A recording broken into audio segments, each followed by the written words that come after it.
తెలంగాణలోనూ కమలం వికసించాలి, 400 సీట్లు సాధించటమే లక్ష్యమన్న ప్రధాని మోదీ. మధ్యాహ్నం 3 గంటలకు ఎలక్షన్ కమిషన్ షెడ్యూల్ విడుదల, అమలులోకి రానున్న ఎన్నికల కోడ్.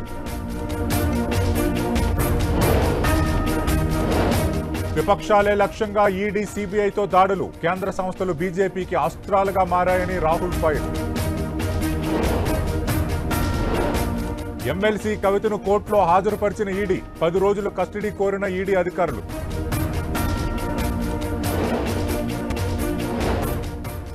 అరెస్టు చట్టవిరుద్ధం, న్యాయ పోరాటం చేస్తా, ఛాలెంజ్ పిటిషన్ దాఖలు చేయనున్న ఎమ్మెల్సీ కవిత.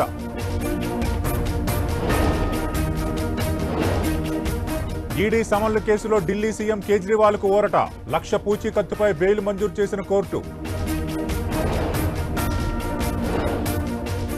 ఎమ్మెల్సీ కవిత అరెస్టుపై బగ్గుమన్న బీఆర్ఎస్, రాష్ట్ర వ్యాప్తంగా నిరసన చేపట్టిన గులాబీ శ్రేణులు. ఇడుపులపాయ వేదికగా వైసీపీ అభ్యర్థుల ప్రకటన, సెంటిమెంట్ ను ఫాలో అయిన సీఎం జగన్. మరి కాసేపట్లో విశాఖకు బయలుదేరనున్న రేవంత్ రెడ్డి, స్టీల్ ప్లాంట్ ప్రైవేటీకరణను వ్యతిరేకిస్తూ కాంగ్రెస్ సభ. పశ్చిమ గోదావరి జిల్లాలో చిచ్చురేపుతున్న సీట్లు, టీడీపీ జనసేనను వీడనున్న పలువురు నేతలు. ప్రత్తిపాడు ప్రజలు రాజకీయ భిక్ష పెట్టారు, తన ఉద్యమంలో బీసీలు దళితులే ఉన్నారన్న ముద్రగడ.